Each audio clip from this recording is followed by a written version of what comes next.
Ya? Kita nak bercerita tentang telemovie Setia. Sedikit sinopsisnya bercerita tentang Syakir yang mana sepanjang hidupnya terseksa dengan perbuatan ayahnya iaitu Nasir.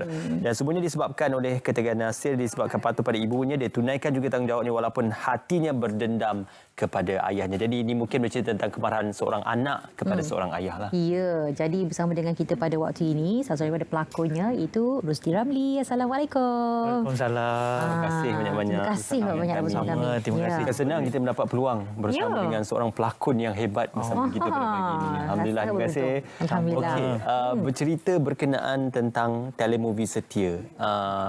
Di manakah peranan Rusdi dalam cerita Setia ini?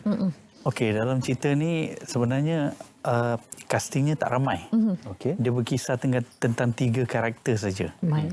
Ibu, anak dan juga bapa. Dan saya memegang watak sebagai bapa pada anak tu. Oh, yang didendam tu lah. Ya. Ya. Betul. Yang anak dia marah sangat tu. Sebab penggambaran tu dah berlaku 2 tahun sudah lebih kurang ya. Ya, antara PKP 1 dan 2 tu. Okey. Jadi ini karakter utamanya. Ya, kalau kita tengok di belakang ni poster kita, ini yang karakter utama. Semua ni memang kuat-kuat semuanya ya. Itulah semua A-list lah boleh. A-list betul. Dan ia adalah tentang apa sebenarnya? Kalau kita secara umumnya tahu tentang dendam. Dan kalau secara ringkasnya juga, sinopsis sedikit berkaitan dengan di sebalik cerita Setia ni.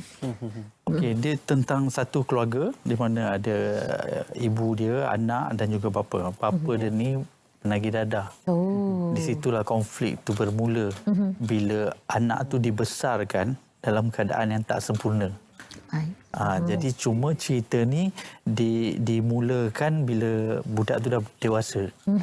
Jadi penceritaan yang masa kecil tu semua on dialog lah. Kalau diikutkan kepada mungkin banyak-banyak karakter yang Tuan Rusdi pernah berlakon ya. Apakah ini kali pertama melakonkan watak seorang yang mempunyai ketagihan kepada dadah? Saya rasa ada 2-3 kali dah. Cuma yang ini dia tidak menonjolkan tentang penagihan tu. Dia tonjol drama ni dia tonjolkan tentang kehidupan tu. Bila dadah tu mempengaruhi kehidupan satu keluarga tu, apa akan jadi. Sebab tu saya suka naskah ni sebab dia pergi ke situ. Dia tidak macam sibukkan karakter yang menagih tu. Tidak ya? Tidak. Dia berkisarkan tentang kehidupan keluarga tu bila dadah tu dah ada dalam keluarga tu. Anak-anak dan sebagainya. Dia menunjukkan bahawa inilah kisahnya kalau sekiranya dadah itu ada dalam sesebuah keluarga itu. Itu yang cuba sebenarnya disampaikan kepada para penonton. Baik, dan tunjang yang kuat, beberapa karakter sahaja yang terlibat. Dari segi penggambaran juga ringkas mungkin sebelum ni? Tak juga. Ini antara drama yang saya lakonkan yang agak penat. Sebab satunya tak banyak karakter. Jadi lepas kami. Itulah ulang-ulang. Betul, 3 karakter ni je yang ditonjolkan. Jadi penat dari segi itu dan juga dari segi karakter tu. Sebab saya selalu dalam keadaan mamai dalam ketagihan. Jadi dia penat sikit. Okey. Kalau saya ingatnya itu ialah kalau kita tengok pelakonnya ada Wan Syamila, Abiza Aznan dan juga Eddie Ashraf juga. Turut melakonkan juga turut bersama.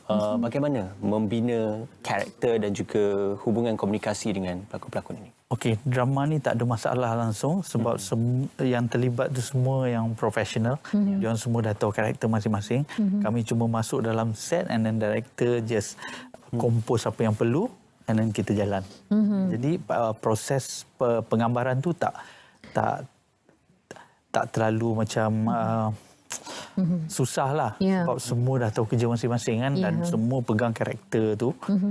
Saya agak puas lah untuk drama ni sebagai pelakon. Saya agak puas sebab semua memberi 100% untuk drama ni setiap karakter tu. Walaupun dia tidaklah sesukar mana tetapi tetap memenatkan ya, dan yang paling penting adalah karakter yang kuat dan lokasi penggambaran itu hanya di satu tempat saja. Di Kuala Lumpur. Di Kuala Lumpur. Disebabkan masa tu SOP agak agak ketat. Jadi kami tak boleh berkeliaran banyak sangat. Jadi nasib baik cerita ni pun berkisah tentang, mungkin itu salah satu sebab lah kenapa cerita ni tak banyak casting. Lepas tu cuma berkisah tentang family tu je kan. Kerana SOP ketat pada itu. Dan alang-alang boleh cakap tentang SOP, bagaimana rasanya berlakon dalam suasana yang baru berbanding dengan sebelum ni? Untuk kami agak terbatas lah.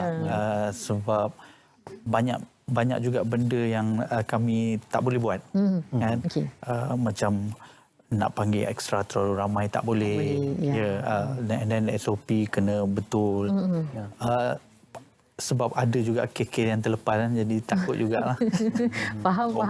Tapi kan kalau kita boleh gambarkan Tuan Rusdi Ramli ni, dia adalah seorang pelakon yang dikatakan sepanjang zaman. Dari dulu sehingga sekarang maintain macam tu je. Jadi kita nak tahulah ya, apa yang ingin dilakukan selepas ini. Selepas banyak memenangi anugerah lakonan, berlakon dalam filem, dalam drama pun sudah. Apa yang akan dilakukan selepas ini untuk Rusdi Ramli? Okey, setakat ni saya dah ke bidang pengarahan. Sikit-sikit lah. Cuma ramai mungkin tak tahu, saya masih suka minat berlakon. Jadi ramai yang tak bila saya berlakon ingat saya nak mengarah je. Tak, saya masih berlakon. Sebab dua bidang tu dia mempunyai kepuasan yang berlainan.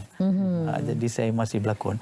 Kalau nak tanya apa yang akan ke depan, saya bukan jenis yang plan. Saya just ikut flow. Cuma satu je cita-cita saya.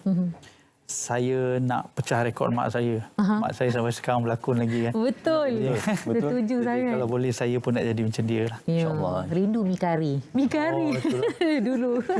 Okey, satu lagi ialah apabila untuk pemilihan watak tu sendiri, kita tahu karakter mainkan pelbagai dan semua punya impak dan kekuatan kita sendiri. Sebelum memilih satu naskah itu, yang penting yang mana satu? Watak, cerita, ataupun yang mana satu jadi keutamaan bila nak setuju dengan job tertentu? Kalau cakap di Malaysia, Malaysia kebanyakan naskah tu diolah oleh pengarah. Jadi kalau bolehlah, bukanlah terlalu memilih. Kalau boleh saya memilih pengarah tu. Sebab pengarah tu yang akan menjadikan cerita tu bagus atau tidak. Dan pengarah drama setia ni adalah salah satu pengarah yang saya suka bekerja. Sebut namanya. Feroz Kadir. Saya antara director yang saya suka bekerja dengan lah. Sebab bila bekerja dengan dia, sebagai pelakon, logik tu amat penting. Kalau tidak, susah untuk kita bergerak motivation untuk segala-galanya. Jadi Feroz Kadir ada benda tu. Dia selalu memberi benda-benda yang logik yang kita tak perlu persoalkan banyak. Sebab sebagai pelakon, bila banyak persoalan banyak dalam kepala, dia akan timbul kat muka. Faham. Jadi dia akan salah nanti kan. Salah tafsiran tu. Jadi logik tu amat penting. Jadi saya suka bekerja dengan director-director yang mementingkan logik itu. Bukan saja tentang kebebasan pelakon itu sendiri untuk menterjemahkan emosi dan juga hasil seni lakonannya, tapi juga tentang disiplin juga. Bagaimana Tuan Rusdi mengekalkan disiplin dan juga momentum kerja itu daripada dulu sehinggalah kini? Okey, saya beruntung sebab saya bermula dengan bekerja dengan orang-orang lama. Zaman-zaman Jalan Ampas, Jalan Studio Merdeka. Jadi diorang punya disiplin sangat dahsyat. Diorang paling lambat datang ke set atau apa setengah jam sebelum. Paling lambat. Kadang-kadang 1 jam. Diorang dah ada dah. Jadi masa tu kita akan segan kalau orang-orang yang veteran dah sampai, kita tak sampai lagi kan. Jadi benda tu mengajar kami yang pelakon-pelakon lama ni disiplin tu. Sebab itu mengekalkan momentum tu sehingga sekarang. Ya, betul. Untuk sediram. Jadi adakah ini juga memberi indikasi bahawasanya ramai juga dalam kalangan pelakon-pelakon generasi baru ni dikurang di si aspek itu? Tidak semua? Tak semua sebenarnya. Dia atas masing-masing sebenarnya. Atas individu. Kalau dia rasa ada tanggungjawab. Sebab dalam bidang kami ni, kami bukan bekerja seorang-seorang. Kita bekerja dalam tim kan. Jadi kalau kita gugat satu benda, dia akan melibatkan semua orang. Jadi tak best lah kan. Dia tak adil untuk orang lain lah. Jadi pada saya lebih baik kita tolak ansur lah. Bukanlah kata disiplin tu macam askar tu kan. Tidaklah. Ada hari kita macam terbabas juga tidur apa semua kita faham. Tapi kalau tiap hari melampau Kan. Okey, ramai peminat-peminat sebenarnya yang merindui figura Rusdi Ramli di layar perak ataupun di layar besar. Cumanya kalau nak ikuti perkembangan di media sosial tu, apakah ada akaun-akaun yang boleh dikongsikan? Ataupun tak aktif atau macam mana? Mana satu? Ada, tapi macam itulah saya kurang aktif sikit. Saya ni seorang yang privacy. Saya amat pentingkan privacy. Pada saya kerja saya untuk orang ramai, tapi kehidupan saya biar saya punya. Ya. Sebab tu kami katakan kami beruntung untuk dapat berjumpa dengan Rusdi Ramli pada pagi ini. Terima kasih. Terima kasih banyak. Ya. Jadi jangan lupa untuk sama-sama tonton telemovie Setia. InsyaAllah akan menyusul hari Isnin nanti. Isnin, ya betul. 18 bulan pukul 9 di TV2. Ya. InsyaAllah. Okey, lakonan hebat daripada Wan Syamila, Amiza Aznan dan juga Rusdi Ramli serta pelakon lain untuk bersama dengan anda dalam telemovie Setia. Ya, terima kasih banyak. Sebenarnya peranan utama dia Eddie Ashraf. Tentang anak. Tentang anak tu. Alright, Eddie Ashraf juga ada. Jangan lupa untuk saksikan. Watannya tu. Okey.